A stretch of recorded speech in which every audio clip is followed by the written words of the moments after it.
their real presence be known around in the 60s and that kind of groovy era. Yeah. Mind if I take a picture of that? I'm a teacher. Yeah, absolutely, for sure. Yeah. And I can show you my contact slide at the end, and you can email me, I can email this to you. And then up at the top, if you want to debate art, craft, if you're into that thing, that debate doesn't interest me that much. I think everything that you're making is beautiful. I think it's all valuable. But these are the things, these apples, these fruits, where you can start using to discuss art academically. So we have scale, that's how big or large it is. Things that are really tiny or obscenely large, that's pushing the scale. We have color or texture, what kind of feelings and emotions those things will bring out. We have the theme, what you're thinking about when you're making it, the purpose. Is it a usable object or is it just for decoration? We have experimentation, which I am always very interested in, is how far are you pushing the materials, how far are you pushing the tools? And then the concept itself and the materials. So I'll move on. Let's stop looking at my tree. I'll tell you about it. So this is felting, something I know nothing about.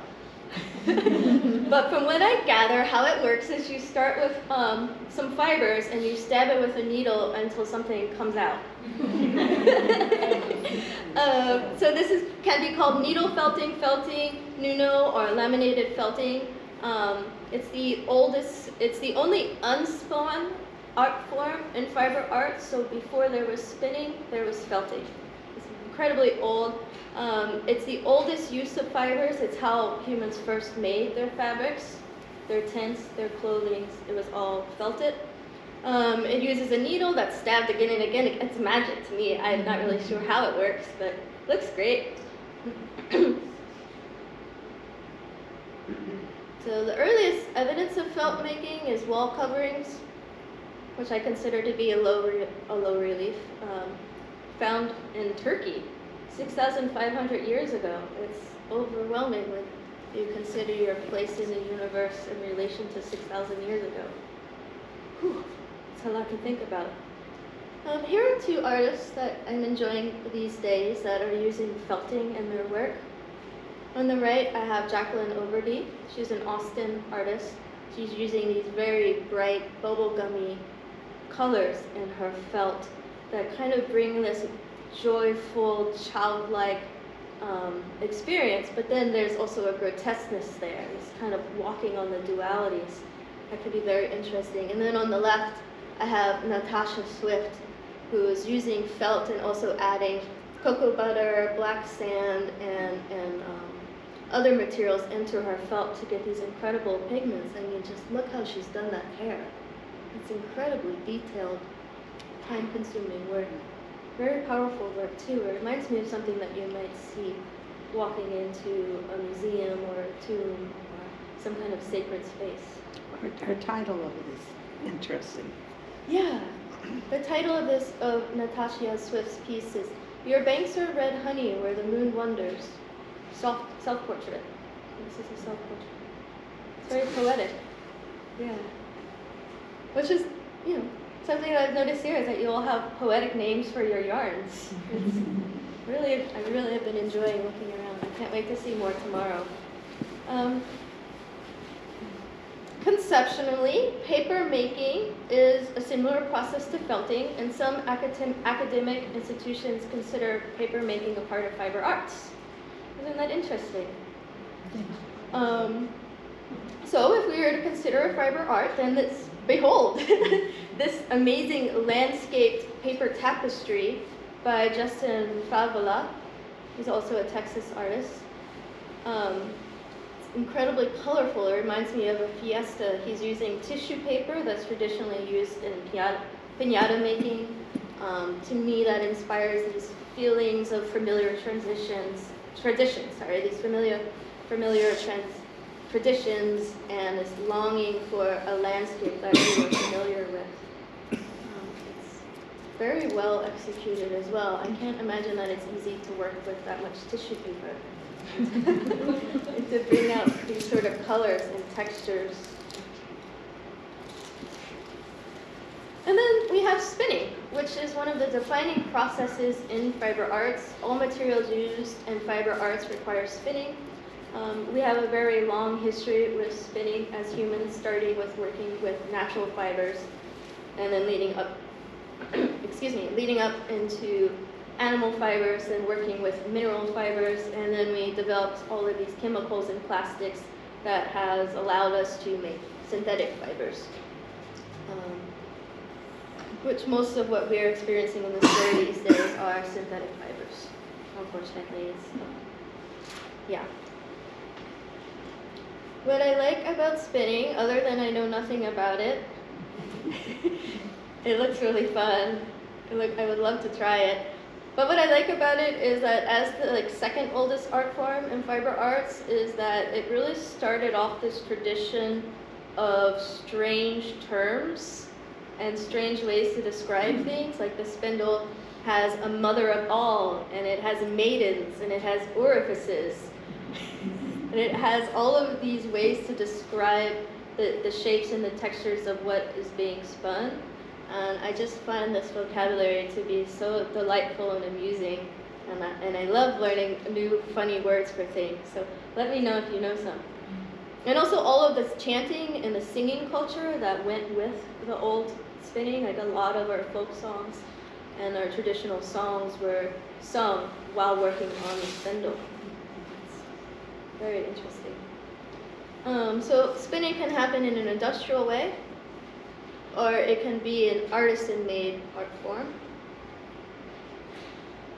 One feels very sterile and uncomfortable to me, and the other looks like the most amazing party that I've ever been invited to.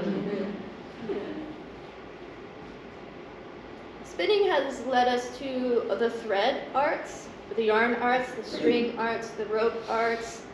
What and how fibers are spun has resulted in all of these amazing different art forms. Each material that is being spun has its own techniques and styles of being worked with. I'll tell you about a few of these. I don't have time, I think, to do all of them. I did add a few more into this lecture because I did have somebody begging me for more last time. So they're here. I'll be talking about embroidery, beading, knotting, string art, tuffing, knitting, crochet, and macrame. Embroidery is one of the ways that I get my kicks. It's one of my favorite things to do. That's one of the things that people tend to ask me a lot about. Embroidery uses a needle and a thread to create stitches and motifs or designs. There are thousands of traditional motifs in embroidery, and different cultures have different motifs that they will lean to or incorporate. Some artists prefer to freehand stitch rather than follow a particular stitch. They'll just make it up. There's a couple of different types of embroidery. So for hand embroidery, we have cross stitch, which is only using X's. And then we have hand embroidery, which is, then we have hand embroidery. And then we have free motion or machine embroidery, where we are lowering the feed dogs on our sewing machines and just kind of gliding the fabric through and using it to make our own designs. I had an artist last time told me that she didn't know she had feed dogs, or she didn't know that they went down, and now she is producing these incredible free motion embroidery pieces that are just mind-blowing. I should have thrown one in here for you, but I did not. But I do hope that you get some inspiration from this talk, and maybe there's some techniques that you've never tried that you might like to have a go at. And if you do, I would love to see a picture of it and send it on to me. So there's also machine embroidery. Oops, sorry. Yeah, where was it? Where am I? I went off train. Yeah, so embroidery can be done by hand or machine. This is when the academics will lean in real close so they can figure out what the difference is, how they can tell. Machine embroidery will have a really consistent thread. It'll be thin, it'll appear flattish. Hand embroidery, you can control the thickness of your thread by using different strands. So if you want a thicker look, you'll use all 6. If you want something thinner, you might only use 1. Machine embroidery can't do that. So that's how you can tell. Here's an artist that I just think is incredible. This is Britta Marqueta Labia's Historia. Marketa Labia is a Sami artist working in Lapland and Scandinavia, and she has created this epic 78-foot-long embroidered Sami folk history that resurrects nearly erased memories and critiques of contemporary life. The Sami people live in the northernmost part of Scandinavia, where Russia, Finland, Sweden, and Norway all come together. They're an indigenous people up there who traditionally were nomadic. Now in contemporary life, they're harassed by 4 governments. And a lot of those governments have gone in and forcefully removed them or forced them into cities or burned down everything they knew. And so I really love that Britta has taken this very traumatic story and presented it on such an epic way using such a tedious art form such as embroidery. It's a lot of trauma, and I imagine there's a lot of release, and also this idea that preserving history, preserving what happened, not just the good times, but also the hard times. It's quite a piece. If you have a chance to end up in Scandinavia, it's usually on display in Sweden, in Stockholm. It's amazing to see. And then there's machine embroidery, which is, a lot of people think it's like you get your picture and you hit print and out comes the embroidery. I thought it was that easy at one point too. It is not. You need to have a very expensive software. You need to read the manual, which is about so thick, to learn all of the different theories and ways to construct the embroidery. You have to consider the underlay, the push, the pull, and the density of the fabric to actually get a good result. Machine embroidery, for learning how to do this art form for me, was a very humbling experience. It took hours and hours, and I'm saying hours, and what I mean is years. Just this one patch alone took me about 35 hours to fully design. I went through 15 different variations of it. There's other ones that I have now that are, maybe they're never going to be done. I'm always trying to make them a little bit better. To do machine embroidery, you're going to need a special machine, either a dual embroidery sewing machine or a dual embroidery sewing machine like the one up there, or one like this where it has multiple heads and multiple needles where you can sew lots of colors all at once. With this one, which is the one that I use, similar to that, you have to change the thread for every color. So something like my cat boyfriend patch, this is a 15 thread design, so I have to change the thread 15 times to make it. It takes about 35 minutes to sew out one.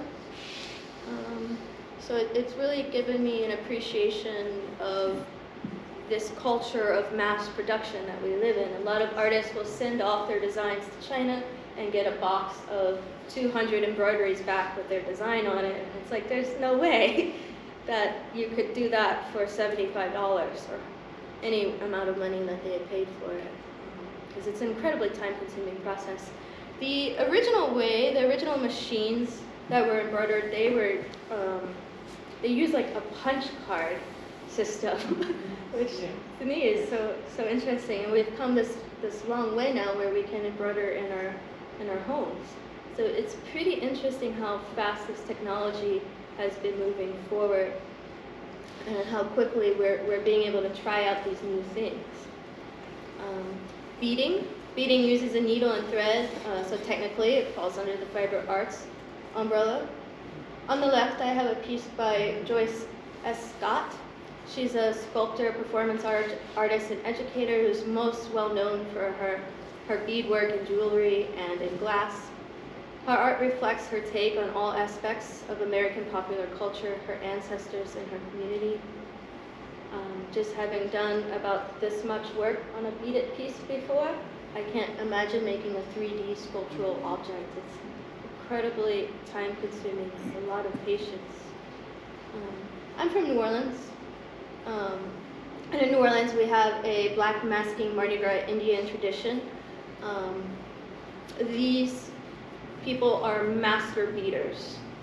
they sit around with their friends and family all throughout the year and construct these outfits by hand with a little needle and a little thread and some beads, and they sew everything together. So all of these motifs that you're seeing up here are beads. A suit could weigh about 100 pounds, 150 pounds. And many chiefs have started, we call them chiefs, many of the big chiefs have started to show their beadwork internationally and nationally in art museums and art galleries, as this folk tradition, this folk art, is now being seen in New York City, in the Met.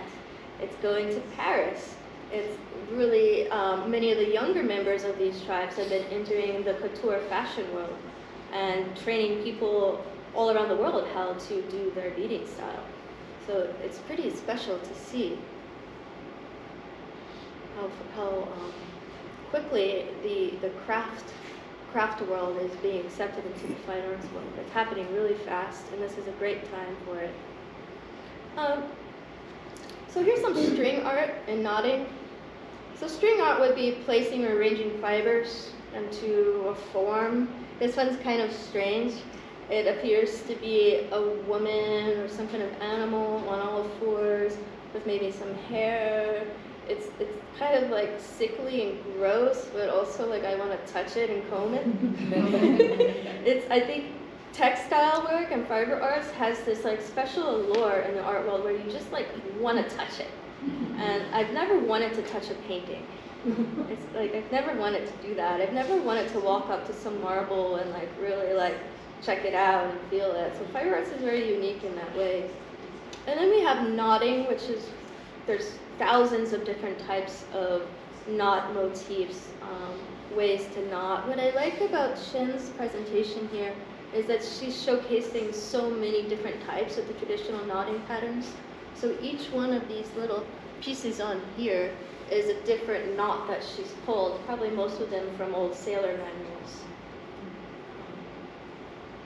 And some artists will then take these knots and create really large scale rope art out of it. This is tuffing or punch needle. Has anybody tried this?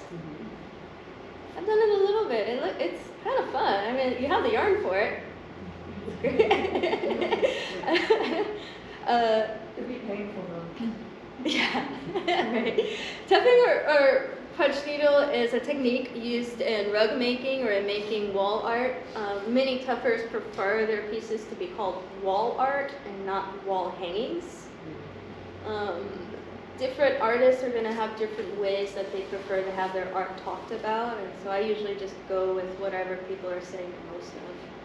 So wall art. So this wall art is by Satyanya Strogroff. She's an artist that lives down in Joshua Tree in California. She works in these really kind of like radical, high color, magical transformation concepts and themes in her work. Usually there's like a spider or a scorpion or some snake stuck in there somewhere. And they're quite large. They're at least as large as this screen. She's having a moment right now in the art world with her wall arts traveling all around the world to be shown. She's also inspired a whole new generation of tuffers to start experimenting with this. A lot of that is due to the public release of the tuffing gun. Yeah. This is a new release where people can have this gun in their home. Before you could only use one in the commercial way, but they have now been marketed towards just the artist or the hobby artist. And so I expect that we're going to see a lot of tuffing in the future. That's one of the things that's, I think, most exciting about the fiber arts is that things like the tuffing gun and the embroidery machines, the technology is really coming out, and it's introducing a whole new group of people to different ways of making things. And I'm super excited to see what's coming out. This is usually the part where all of the academics lean in real close because they want to know, but I'm sure you all know the difference between knit, crochet, and macrame, right? But this is a hard one for most people, right? Like, you'd be surprised. Oh, yeah. Everyone's like, no. So knit, obviously, you're using 2 needles. It has a very uniform pattern to it. It feels grid-like. Crochet, you're using 1 hook. It looks kind of like popcorn. Yeah. And then macrame is a rope knotting technique. I'm just gonna slide through this because I think this is too easy for you. As you know, knits can be made on a machine. Crochet cannot. That has recently come to popular knowledge thanks to social media with Target's big thing where they were selling all these granny square stuffs, and probably whoever was making them wasn't getting paid at all. Because there's no way you can sell granny square shorts for $17. Knit shorts, sure, but crochet is, everything has to be done by hand. One of the very first art shows that I went to as a young adult, I think I was 19, it was somebody who had claimed to have invented the first crocheting machine. And it was like this giant wooden cabinet, and it was like a hook and some yarn, and it was like crank operated, and I think it cranked a couple of times and then it broke. But yeah, people are still trying. Don't think they're gonna do it though. Maybe. So this would be the time in my presentation where I see if you were paying attention and can tell the difference between the different art forms. But I know that you all know. So the large wall hanging or the wall art by Faith Humphrey is knit art. I imagine that she has used some sort of knitting machine to create this. Perhaps not, but she's made a whole bunch of these, so I think she must be using a knitting machine. And the one on the top up there is Miliana. It's the Sea Remembers. It's a large-scale crochet installation of coral reefs. This artist, Miliana, does a lot of large-scale crochet installations. They're incredibly beautiful. They would fill almost this entire space. And then the one on the bottom, Mountain Bahansala, is the Indonesian artist who creates very large-scale macrames that you Go ahead. that you would hang perhaps in a church or in a community center or something like that. My rule of thumb is if you can't tell what it is, it's probably crochet. Yes. So the one by Faith Humphrey Hill almost looks as if some of it's painted on. Yeah, like some of the. I don't think it's, I think it's a blank knitted maybe, and then she paints on it. I think it's A combination. stitching. She's stitching on top of it. Duplicate stitch. I think she's stitching Yeah, with the eyes are embroidery. probably duplicate. Embroidery. Yeah, Duplicate stitch. but where the hair is, almost Duplicate looks stitch. painted. Is that, thank To you for the me. term. I love it. I got some for you. I got my book. Great. This is excellent. I'd love to see it in person because it looks like some of it's painted on. Yeah, I mean, a lot The of hair. these I would love to see in person as well. You should check out her website for sure. She has Yeah. a lot of pictures of her work, and It's you can cool. zoom in, and you'll probably be able to pick apart how exactly she's doing it. This sort of portraiture and fiber arts is really popular right now. Mhm. A lot of artists are creating this, and it's something that a lot of people are making a lot of money off of. Because people always want more pictures of themselves in their house or of their pets. It's very or, cool. So it's really popular right now. Here's another thing that I don't know that much about, other than it has a lot of really fun terminology, such as heddle.